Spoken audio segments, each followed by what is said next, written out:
Welcome back, ladies and gentlemen, to another episode of Two Geeks, One Mic. And if you notice, this time we have more than two people here. Three it's geeks. because Eamon has taken time out of his busy schedule to busy. Join us once again.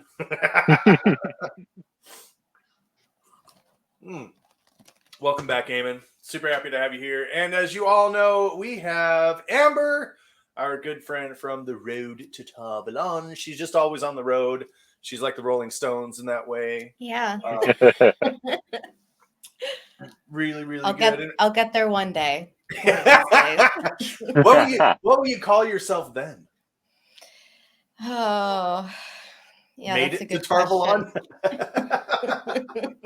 No, just change the location. So like road to Shale Ghoul or Ooh. You could do like the Fourth Age Exchange program, Road to the Threefold Land. Yeah. Road to the Black Tower. I don't know if I want to go to the Threefold Land. It sounds hot, kind of musty. Road to the Sea Folk. Yeah. Or ship to the Sea Folk. Road to the Island of Madmen. That's where I belong. Eamon doesn't know what we're talking about. Ha ha. Because he hasn't read The Wheel of Time. And if you have not read The Wheel of Time, you should. I'm working on it. It's the best book series ever. I'm a slow reader. Chunky series. That's true. And we threw a couple books at you at the same time. So, by the way, Chronicles of Prydain, if you are done with the book of 3, congratulations, you've done good. Starting up in July, we're going to start with the book 2. What's book 2? Hold on. I didn't even... The Black Cauldron. Yeah, that one. The Black Cauldron. Book 2, the Black... And we're going to have fun with that one. We're reading all the books because books are amazing and we love them and we have a lot of fun with them. But we're not talking about books today. We're not talking about The Wheel of Time, and we're not talking about the Chronicles of Prydain, even though the 3 of those are really great. We're talking about another epic saga that is so big and so amazing. It has literally changed the fabric of humanity. Okay? And that is, we're talking about Star Wars, because we love the wars that happen in the stars. No one ever made that connection. Yeah. Also, fun fact, did you know that there was actually a top secret program in the 80s led by Ronald Reagan called Star Wars? And it was a program in which they would have satellites in space that could shoot lasers or more functionally microwaves onto intercontinental ballistic missiles that would go up to space before coming back down, and they would fry the circuitry on the missile so that the missile would be worthless and couldn't guide itself. Isn't that cool? Ooh. So Star Wars is real. It's real. It's real. But today we're focusing on specifically on the Acolyte. And the Acolyte, as we know, we've had some ups and downs with this, right? The internet, there's a lot of vitriol, there's a lot of hate. We're not here to do that. If we like it, great. If we don't like it, we'll say so. But that doesn't mean the Star Wars is ruined forever. It's not, guys. It's right. It's just not. You can still love it. You can still love, and as I said last week, Star Wars is so big now that it's only natural that there's going to be bits of it that you like and bits of it that you don't. It's like going into Baskin and Robbins and being like, I want a scoop of every single ice cream, and then expecting to like every single flavor. Y'all, they have some nasty ass flavors of ice cream at Baskin. Bubblegum ice cream? Makes no sense. Why? Yeah, not only that, but if you were to get a scoop of all 31 flavors in a single bowl, what kind of a mess are you making? Stop. That's inappropriate behavior. That is inappropriate. One scoop does not ruin all the other flavors of ice cream. Acolyte. Yeah. Go ahead. Acolyte. Yeah. This was a much needed episode after last week. Yes. Felt Yeah. like we were rolling pretty low and slow last episode, and then this one was just like all the action. Here you are, have it all. Here it is. Here's everything you've wanted the entire time, and we're gonna put it all in a single episode. Yeah. I want to ask both of you, how are you feeling about the Darth Smiley reveal? Go ahead, Eamon. You go first. There are a couple things about Darth Smiley that I'm like, wait, what? The mask makes no sense to me. I don't. Okay. It's almost like they were trying to pull in like Army of Two. I don't know if you've ever seen that game series. Oh. Like weird mask stuff goes on in there. I'm just like, I don't get it. It's weird. The mask makes no sense. Revealing the reveal of who he actually is made me go, why? Wait. Similar thought. Right? Like I saw who he is, and it took me a second. I was like, wait, who is that? Who? Oh, wait, why? Weird. Huh? Like it took me. I literally had to rewind it and like really look at him and be like, did I miss their connection? Like, because I was expecting mask comes off and it's one of June's old Padawans or something of that nature. Like he knows them personally. No, it's just that shopkeeper guy you talked to like 2 episodes ago. Spoiler alert. Yeah, spoilers. Gosh, Eamon. Hey, anyone watching this needs to know we're doing full-on spoilers right now. Just so you know. If you haven't seen the episode, stop, go watch the episode, then come back. Okay. There's a lot of spoilers in this episode, honestly. There is. There's going to be. We're going to talk about all of them. Yeah. I have mixed feelings on the reveal. Okay. First and foremost, I thought the character reveal itself was actually really smartly handled, because up until this point, Kamir has been this kid in a poncho, and he's been his body features have been really well hidden, right? I mean, yeah. For real, because the first thing I noticed when like the mask came off and everything, I was like, whoa, he's jacked. Okay. Yeah. And that was the thing. It's like he shows up and the dude is ripped. Yeah. God. And so at first I was like, who the hell is this guy? Because the character, the way the guy playing Kamir, I don't know his name, but the way he presented himself as May's friend, he's very weakly, like he wasn't giving off big man energy. Yeah. No. Very back of the closet, like shady underground weasel guy. Yeah, He also kind of presented himself as I also want to be an acolyte, but I'm not good enough to be an acolyte. So you get this like I don't know. He just did a really great job. And then when he made that flip, the acting on that was superb, because it really wasn't the same person until he took off his mask and you saw his face, and then like Eamon said, I had to rewind it too. I was like, whoa, okay, that was great. Like that was a really well done reveal from the perspective of the actor. Now, on the flip side of that, after the shock and initial like awe of the reveal, I went, oh, duh. Who else could it have been?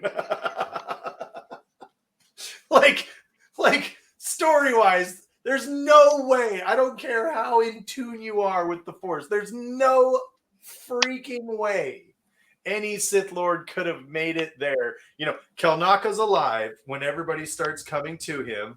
Okay, cool. And then the second she says, oh no, everything's changed, I'm going to turn myself into the Jedi.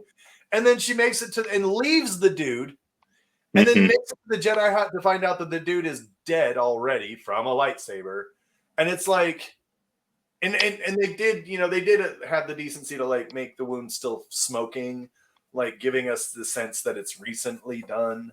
And then of course everybody steps outside the shack and he's there. So like I kind of was like, okay, well, duh, like who else could it be? It literally couldn't be anybody else. I'm still upset it wasn't Basil, but that's for another day.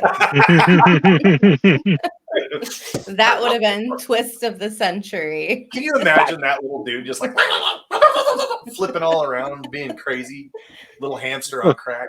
Dude, that would have been crazy. I mean, he was missing off and on there for a while. It was a I possibility. will say the little bit of like comic relief with Basil just like popping up, grabbing things, and then running off screen, and you're like, where are you coming from? You're just appearing everywhere. It was giving Caddyshack vibes. Like, 100%. And he's just like, I'm actually still alive, guys. Don't worry about it. Like breaking the fourth wall almost. Like, hi, bye. Mm-hmm. Yeah, if any of you don't know what I'm talking about, there's a movie series in the 80s called Caddyshack, and pretty funny. Amber, how did you feel about the reveal there? Pretty similar to both of you. I thought the actual reveal was fun. I liked that. But I think I had too many ideas about what would be like more shocking than this guy. So when it was him, I was like, all right. You know? Right. He's definitely like needing, I guess, as an audience member, like without book knowledge and stuff, like I need to know like what his deal is and like what his game plan is, what his backstory is, because up until this point, like just introduce this guy really for who he really is. It's like, but what do we know about him? Like, why should I care about his goals and his missions and what, why is he so hell-bent on May killing everyone? Like, and we did get that little like exchange where Saul was like, you won't show someone your own face, and he says back to Saul like, and you hide yours as well. So like I'm still really hoping that there's some interesting backstory to be explored, because I think that's probably for me the more interesting part of the show. But I mean, like, obviously this episode was like a lot of fun. Like it was very popcorny. Like I wasn't bored at all. Jackie is the goat, fully goated. Like, hell yes. She's great. Jackie. Yeah. That little smirk, badass. That little smirk where they kind of like, so good. So good. She picks up the dual lightsabers and starts whomping on it. Oh, whomping on it. Good. Yeah. So that was good. Probably my favorite part, her whole performance there. He killed it. Yeah. Yeah, Jackie was amazing. I really love, by the way, I looked him up. His name is Manny Jacinto, if you want to pronounce it. Jacinto. He is in a number of other things that I don't recognize at all. But he was voice actor for Mortal Kombat Legends. Ooh. He was in where was it? He was in Top Gun, the sequel that Top Gun did. Like he was in Once Upon a Time, the TV series. He played in an episode of that. So he's been around. He's got some chops.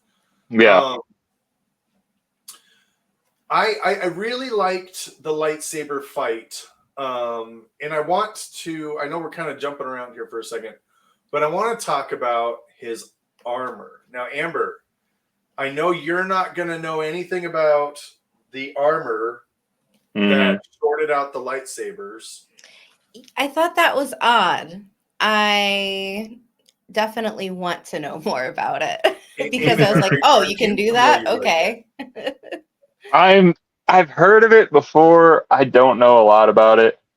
So I almost shat myself when that happened, because it's something that has not been introduced into Star Wars canon, except for like extreme. No, it's the technique that's like. No. It's not. No, that's not. I'm sorry. The forbidden technique's the other thing. But Yeah, I'll get into that in a minute.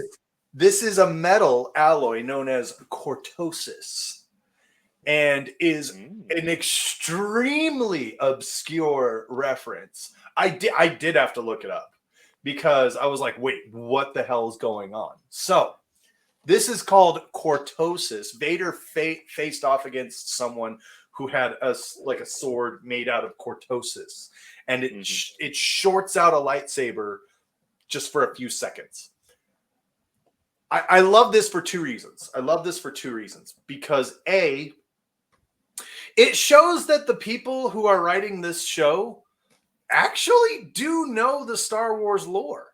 They actually do know the Star Wars universe, because it's not like you can just cherry pick some aspect of it and just happen to land on the one that fits really, really well, right? Like that research went into that. So I'm kind of going, okay, this is kind of restoring some of my hope for what's happening with the show. And as I've said this whole time, one episode didn't land well for me. That doesn't mean that the whole series is shit. And it also doesn't mean that they're not going to tie that back in later on in the series. The other thing that it does for me is it presents viability for why Darth Smiley is able to take these people out. Because the first couple, because he's just like one dude versus like 8 dudes. And Soul disappears. I don't know where he went. Yeah, that was... He got blasted away, and then he comes back, and you're like, wait, where have you been this whole time, bro? Right?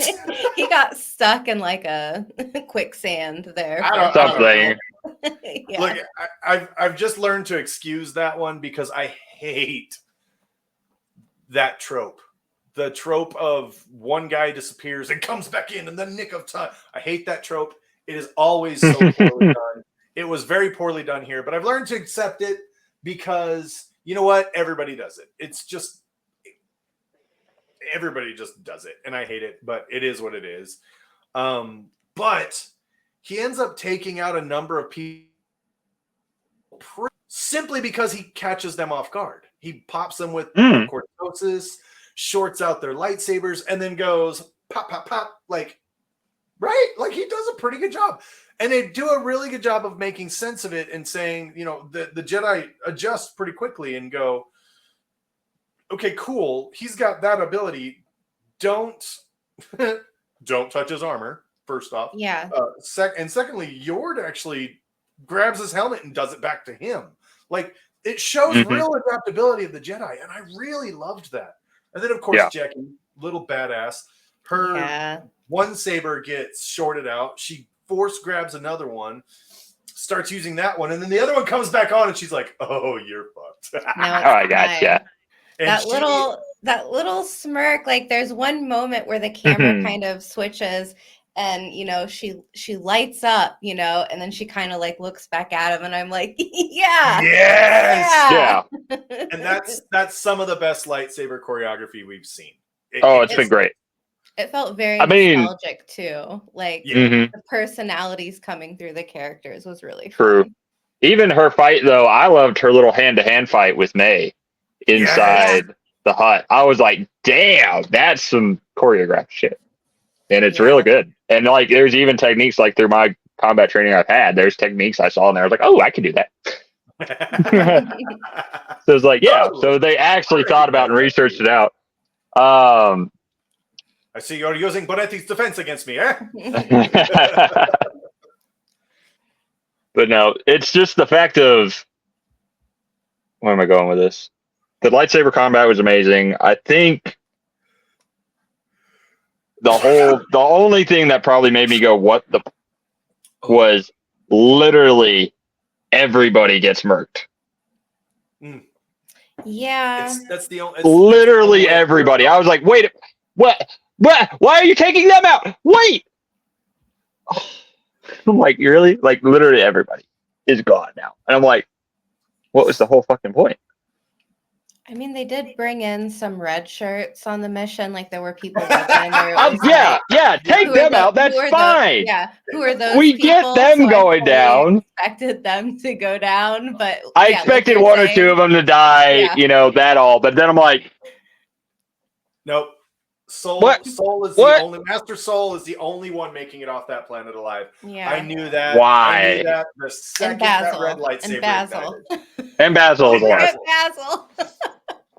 And OSHA technically, but they swapped. That's a weird thing. Anyway, we'll get Look to that at in a Disney doing a 'Cause I- Freaky Friday. Right. But there was Parent Trap. what? Another one? No, there was the big thing though. So the way that he takes out May, or not May, I'm sorry. I'm getting characters mixed up. Anyway, is actually a forbidden technique though, and now it's canon. So in Legends, it was so the pulling a secondary lightsaber out the back of yours and using that. It's actually a forbidden technique by the Jedi because it's sneaky. It's sneaky and it's not honorable in their mind. And How do the mechanics of that work? Like, maybe I missed the mini that lightsaber part. in the back. Yeah.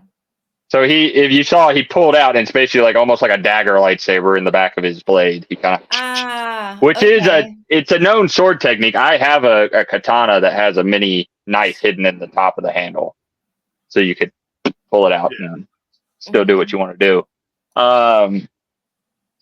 But it's forbidden as known as an unhonorable move, right? Because now you're sneaking something in, and also, I feel like it would be one. Why of are those all their names like blowing out of my mind right now?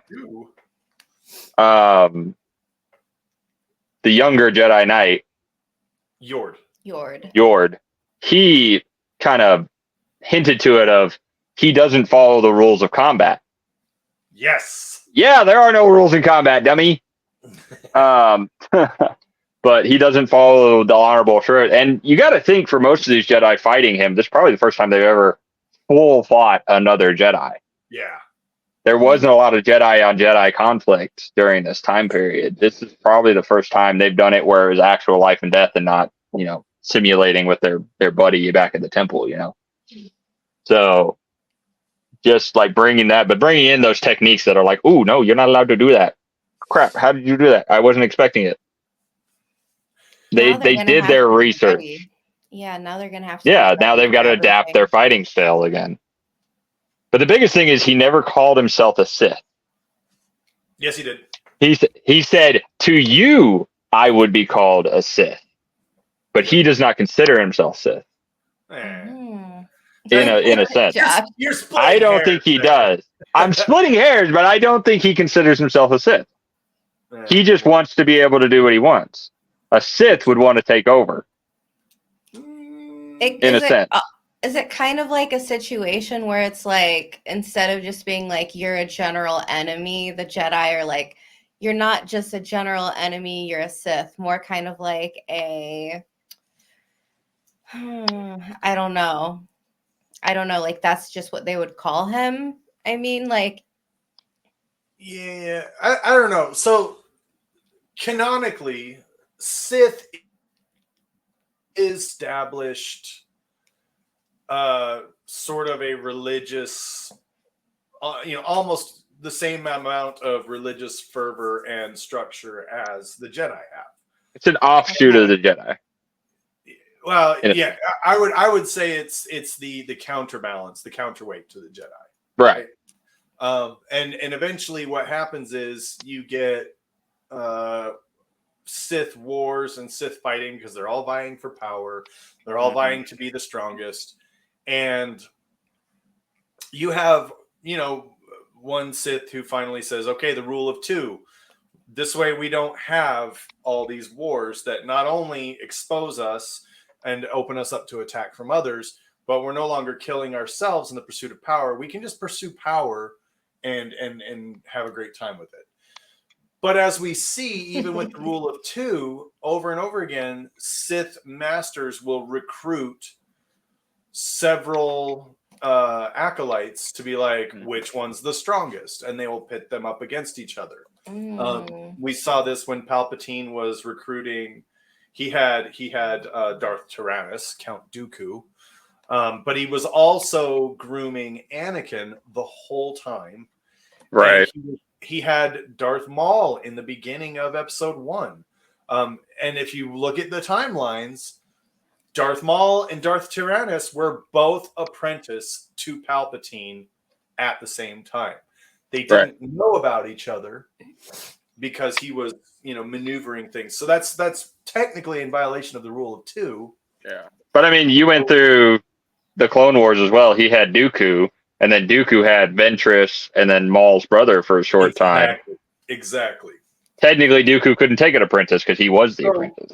So to say that this guy is or is not a Sith, there's any number of reasons for why or why not he could be actually a Sith.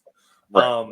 He could be an acolyte training under a Sith master who has yet to be revealed, because we know Star Wars loves their big reveals. And he could have been recruiting May for his own acolyte to be, and we do know he was training her, because he says to her all this time, and you had no idea, you didn't even suspect. And, right. And then I love the realization that she's like, oh man. God dang it. So the Jedi are, at least at this stage, aware of what the Sith are, right? Yes. Like that's okay. So we're 200 some odd years past the last Sith War. Yeah. Okay. Which you're literally talking army of Jedi versus army of Sith. Everyone's got a lightsaber, full-blown battles. That's what we were looking at. What led to the armistice? Why was there no conflict for a while? Just the Jedi destroyed the Sith. Yeah. Okay. They killed everyone that they knew about. And we're actually about 900 years after the Sith War. Sorry. This would be the first account of a Sith since then, which does explain. So there was the whole from the last episode where we see Master Kiyadundi. Yeah. During one of the second episode, the second movie, or maybe the first one, he says there haven't been a Sith since blah blah blah. And the Sith have been extinct for over a millennia. Exactly. But if he knew about this guy, he would have been like, well, maybe there's a possibility they're around. Maybe he doesn't find out about this guy. Or if this guy doesn't consider him a Sith, then the Jedi don't consider him a Sith. Right? So there's that. And this is where I'm saying the canon could still be okay. Canon could still be intact. We know. So, and I want to go back to this exchange real quick, because we know Master Saul was fighting Darth Smiley, and he says, "What kind of master hides his face from his apprentice?" And Darth Smiley says, "Well, you tell me." Mm-hmm. And so we know that maybe Saul isn't. Oh, he could still be the big bad. That's easy. True. Because who trained this guy? Because another thing about Sith training is that the apprentice is always in a state of trying to overthrow the master and become the master. The only way you can become the master is to destroy your master. This is why Vader was trying to recruit Luke. He was Sounds like a failed system. How are you going to grow numbers if you just have to kill your master? All right. And so if Darth Smiley figured, or if the stranger, as he's actually called, if the stranger knows, if the stranger is the apprentice, and the master is Master Saul, then that exchange makes real sense. The stranger understands that he's the apprentice, and he feels like he's powerful enough to challenge the master. And then Master Saul, in Jedi character, is like, "Why would you hide your face?" And he's like, "I don't know. You tell me." Kind of letting him know that I figured you out, and I'm coming. Okay. So there's Saul, another. You're not off the hook yet, buddy. You are not off the hook. There's another line of dialogue that almost makes me think that, what is it, Kadir? Is that his name? Which one? Chimere. Come here. Oh yeah. Come here. The stranger, Darth Smiley. Yeah. So there's a line where I believe it's after Jackie dies, and he's like, she was just a child. And he says, you brought her here. And to me, that almost sounds like, him almost feeling sympathy for Jackie, like he would have been put in a similar situation. So it's almost like you're a failure of a master in this way by, exploiting someone so young. Like, was he a previously exploited young person in training as well? Look, I watched episode 5 and I enjoyed it. I did. I legitimately enjoyed it. We're talking about it now, and I'm loving it even more. And I'm gonna need to go back and watch it again. Because it was real good. And I love these subtleties that we're kind of uncovering right here. Yeah. Oh, this is good. Now, if Saul is completely innocent, I'm going to be real butt pained. I'm really hoping he's a bad guy. There's no way he's completely innocent. Even if he's not the big bad. He's done something in this time period. He's got blood on his hands. That he's regretting and trying. He's either full-blown gone that down the dark side, or he's attempting to redeem himself by training younglings again or something of that nature. Yeah, like that's my thought. He's trying to perform a penance. Yes. Yeah. But that would make sense. He's done something, and we can't figure, because it's been my biggest criticism from 1, 2, 3, and 4 is we had these mysteries that we're like, ooh, what's the answer? And then they're just like, oh yeah, here it is, by the way. Yeah. Like, who started the fire? Oh, it was May. Duh. Yeah. What? Like, I'm waiting for these big reveals, and they're just like, oh yeah, it's this person. This is the mystery that we're discovering that we're like, ooh. And we're probably not going to find out till the very last episode, right? Yeah, I was almost wondering, too, that this whole time that May was like, I'll just turn myself in. This is how I'll do it.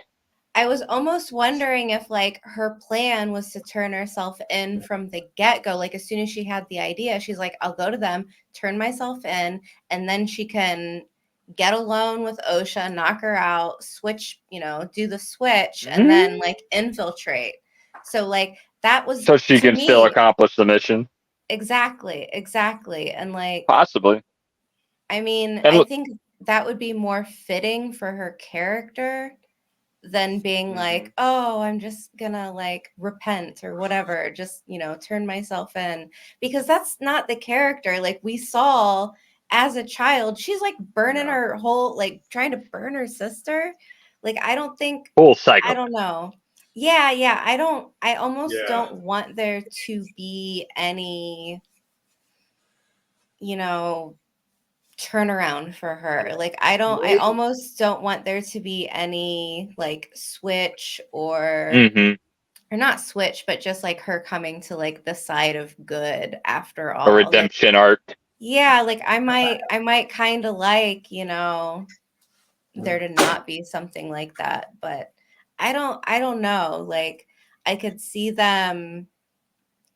This would be disappointing though too. This would be disappointing too if they were like, if like, we have like a final reveal, like we get all of the backstory, everything makes sense, and then like each side is chosen, and then like we split off for like a part 2, and like it comes back around.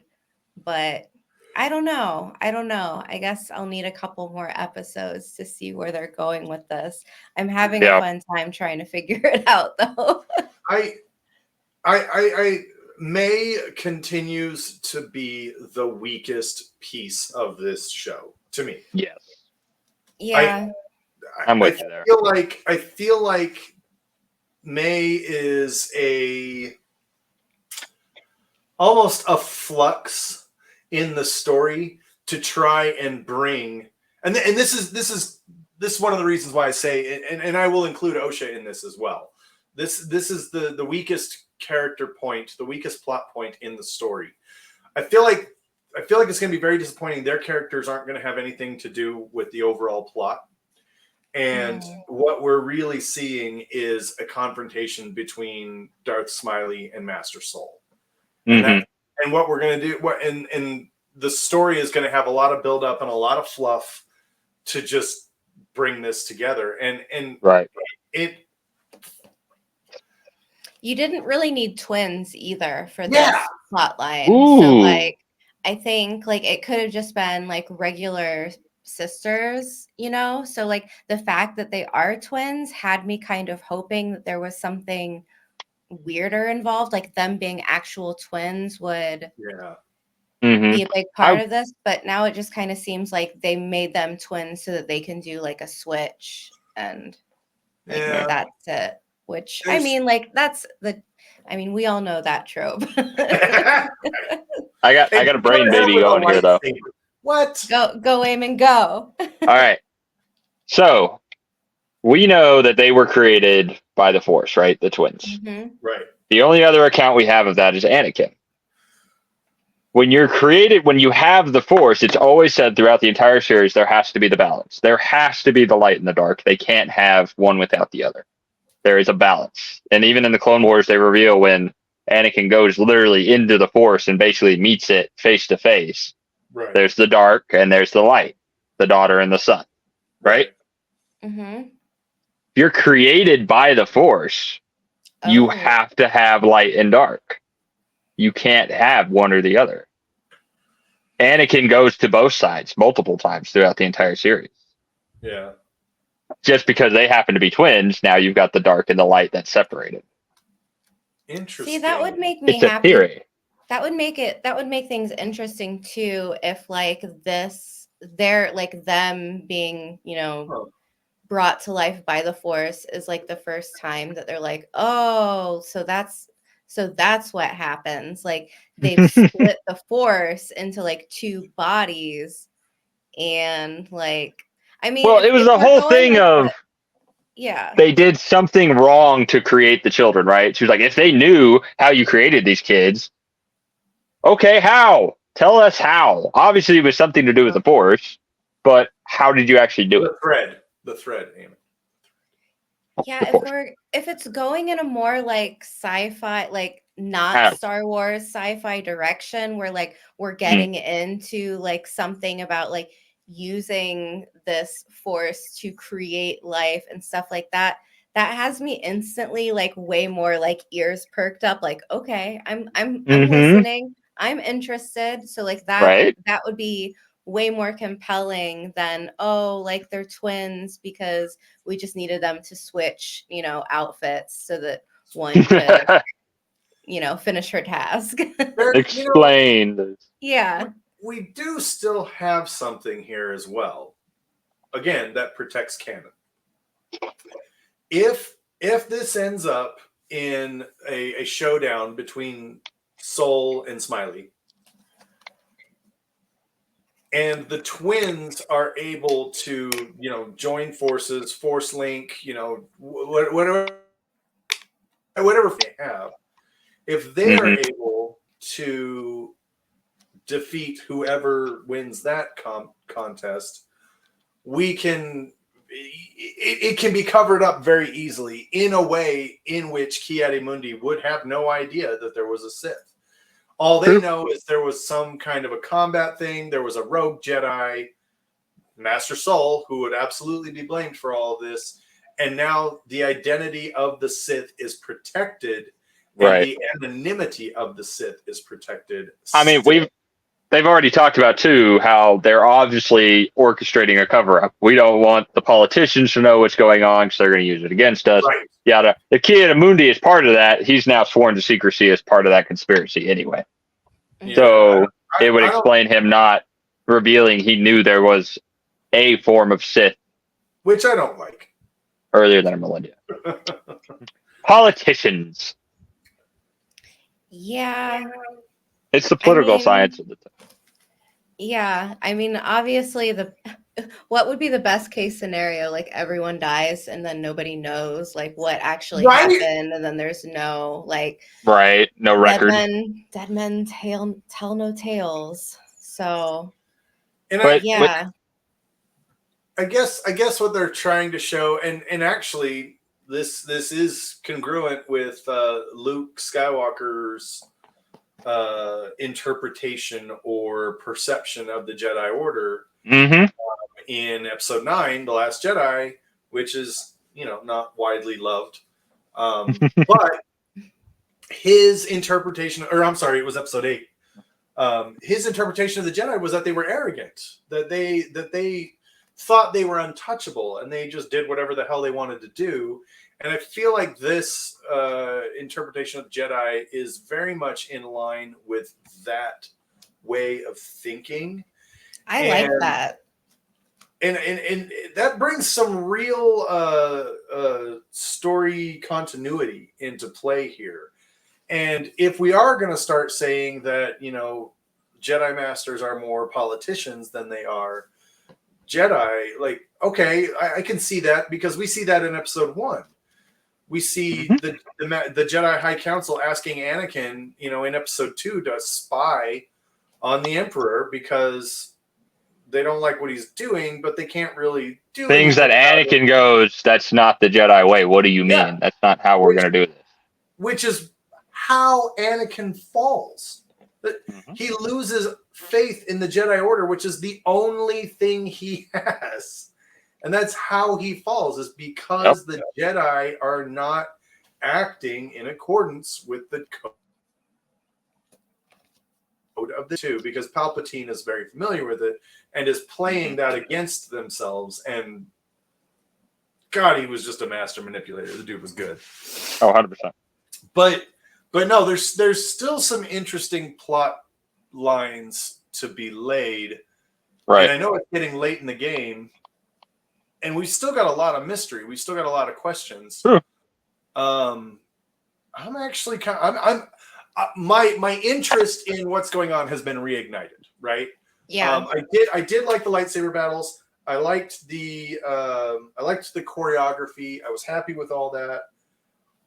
I'm interested to see what happens next. My interest is reignited. Right. My desire to know what's happening has been revived. I'm like, what's going on here? Mm-hmm. Okay, now I need to know. And I'm still holding by, I think Master Soul is going to be the big bad. That's my prediction. And but we'll see if that plays out correctly or not. But yeah, this I think this episode is going to be my favorite episode in the series so far. Oh, absolutely. Yeah, I would agree. I would also agree.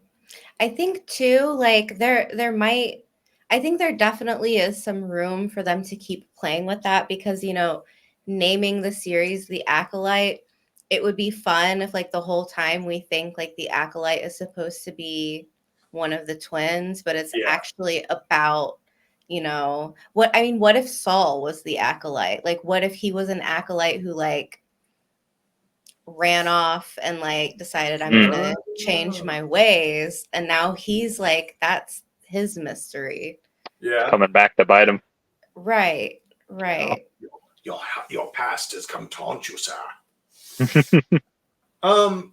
Having said all that, and I love where you're going with that. I like that a lot. Having said all that, there was one glaring aspect of the show that I did not like, that I very much, it made no sense to me, other than the story needs the stranger to survive. The story needs Darth Smiley to live, so we can't kill him yet.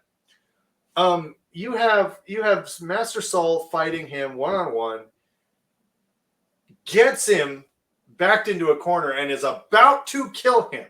Has every motive to kill him. And what happens? Osha, no, don't. Yeah. Why? Why? It makes absolutely no sense for her to care about this whether Or he's alive or was it May that said no? Was it May? I think it was. I think it was OSHA.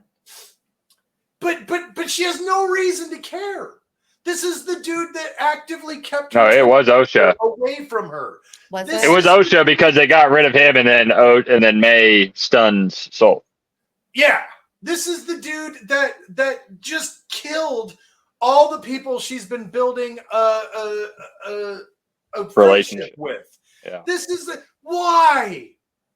It makes no sense. No. None whatsoever. It was the dumbest plot.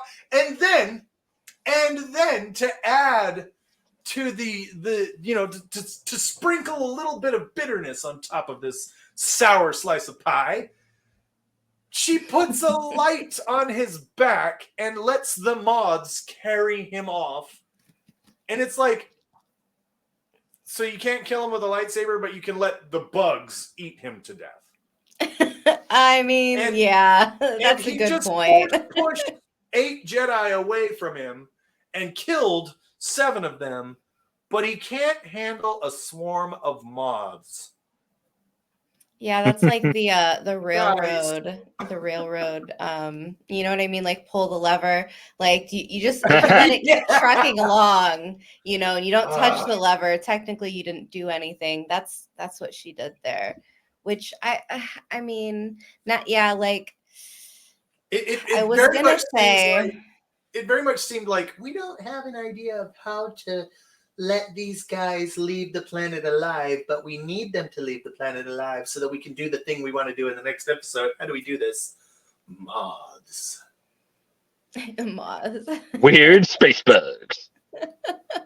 I mean, I was gonna say if we were going back to the, like the 2 bodies, light, dark, like there would be a possible like absolute fundamental moral like standpoint for her, like just in like her essence, like the essence of her. But then again, like when you brought up the moths, I'm like, okay, that we can throw that out because like use the moths to do our dirty work.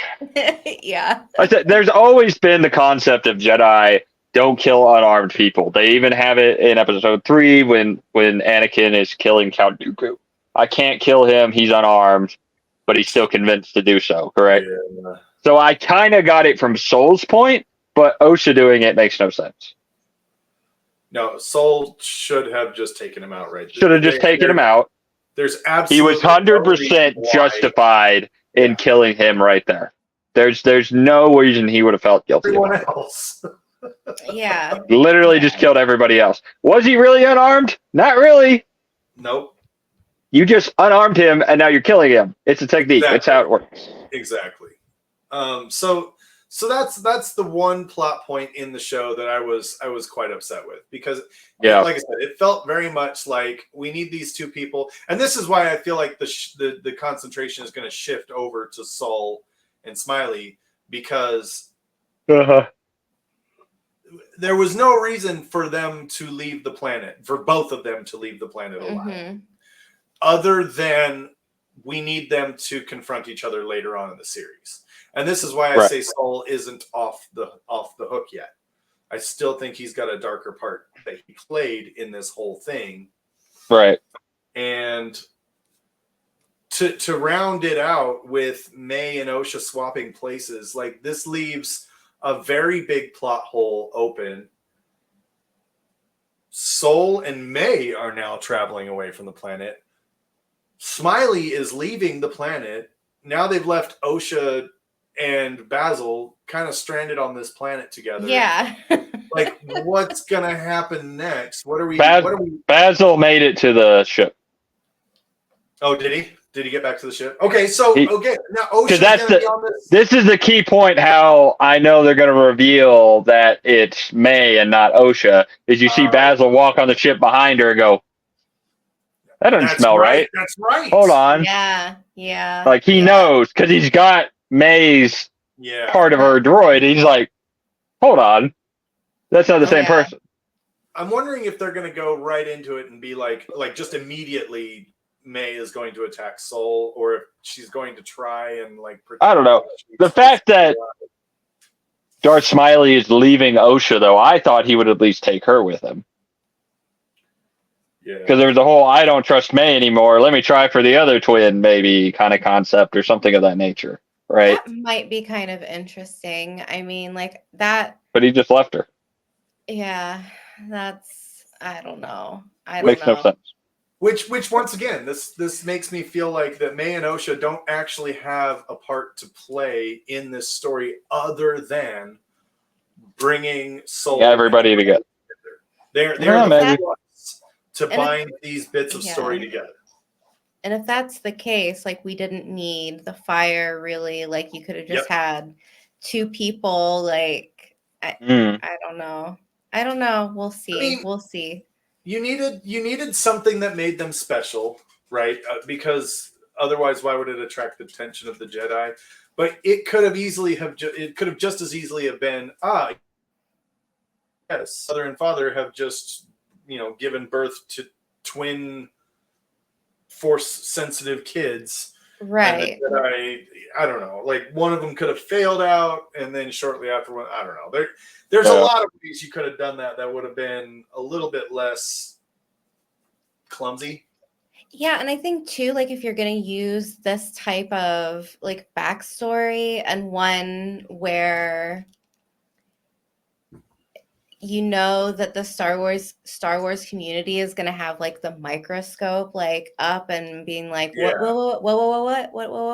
So if you're going to use something like that, make it really pay off. Like make there be a reason to use it, and that's what I'm hoping. And I mean, I say that as someone who like I don't give a crap about the source material. I don't care about like what lore says, but like going about it in this way, I could see where like you introduce something like that for a major reason, and like the whole like they were created, like they're in terms of their creation story, I guess, but like I'm still really hoping for it to get weird. Like I want it to get weird in that department.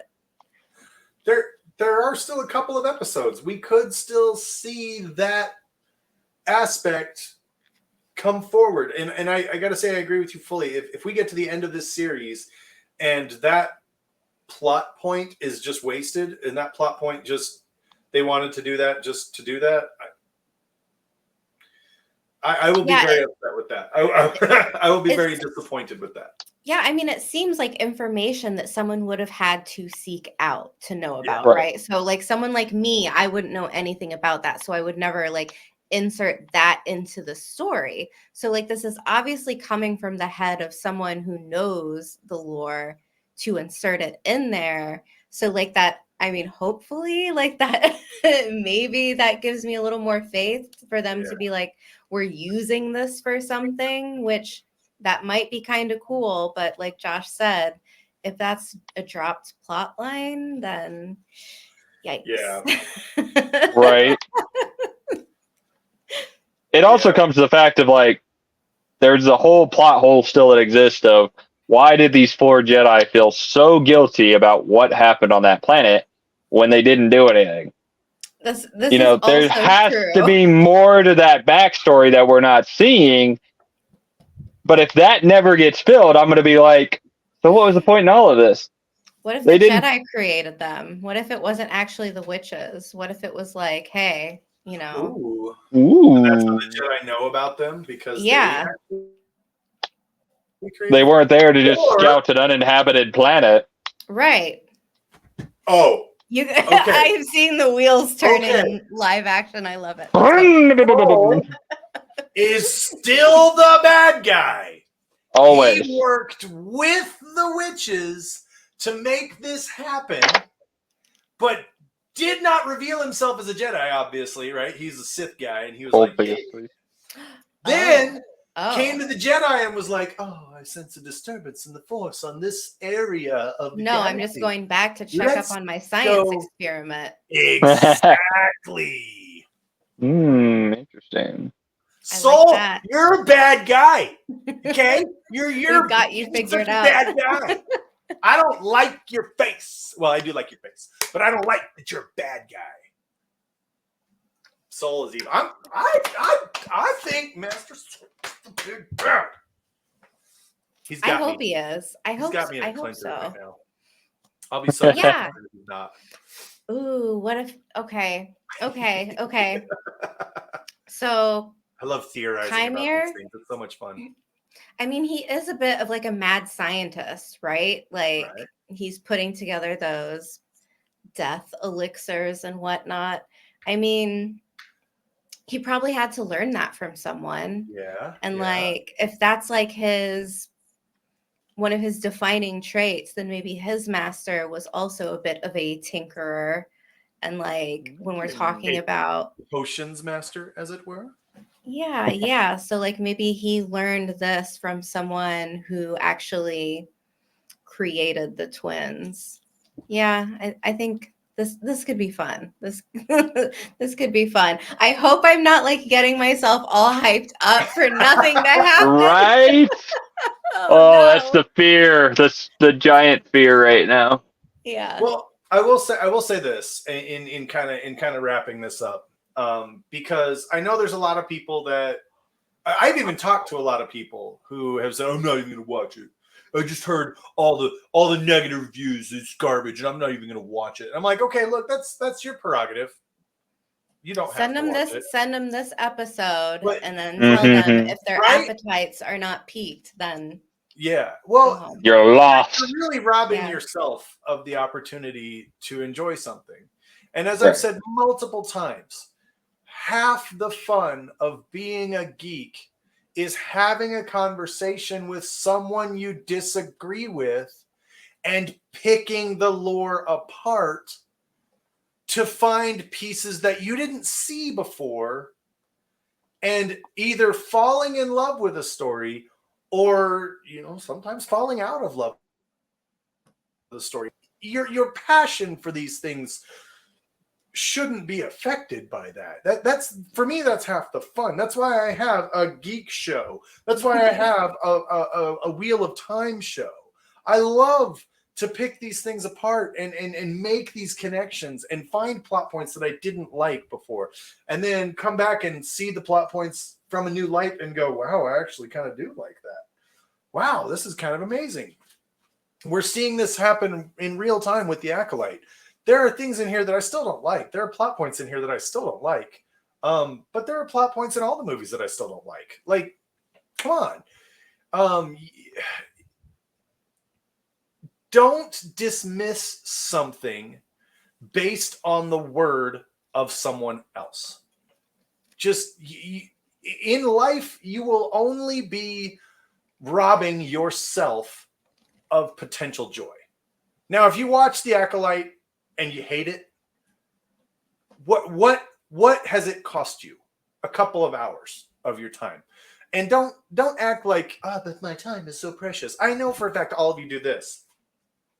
Like people like that, hour a day. yeah, people like that should probably just binge like series like this, because like I feel like too many people are gonna get caught up on like lore questions and then get so upset that they can't like enjoy the next one instead of like going forward with each one and being like, I hope this gets resolved like what we're doing, but also like theorizing about it and like picking pieces apart like a puzzle to question what's the sense of these things, rather than just like, I don't know, flipping the desk like Yeah. Eamon, how are you feeling about the Acolyte so far? Like I said, I've in that love-hate relationship with it. I want to love it, but there's these plot holes that are still so giant. I'm like, can we fill these in? Can we like figure out the gap here, please? Because my biggest other thing is there's only 3 episodes left. Yeah. Because they're doing the stupid 8-episode garbage that the freaking world is now stuck on. Is the worst format. It's so dumb. Either do a whole series or do a movie, like just right. Figure it out. So dumb. So, we only have 3 episodes left. What are we going to do in these last 3 episodes to fill all this majority of what is going on. I want the cliffhanger for season 2, obviously. You got to give me something to want in the next season. I get that. But you've left so many, moments that I'm like, I don't, right? At this point, if they don't fill in all the gaps, there's probably not going to be. Because who knows? Yeah, we'll have to Right? see. We'll have to see. I'm with you. I want the gaps filled. I want a really good conclusion, and I hope this whole like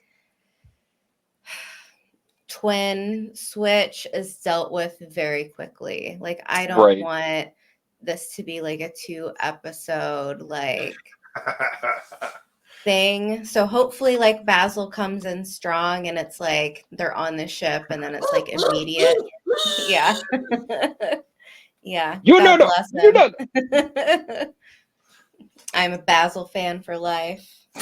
They don't come out with a. They don't get a Basil plushie coming out soon. Right. Grogu, no thanks. Basil, yes, please. Yeah, Basil all day, please. We need to have Team a Basil. about Team Grogu. Basil all day. I loved Grogu in the beginning, and I'm gonna end the episode right here so that everybody watching this can be like, pearls clutching, and then leave your angry comments in the thing.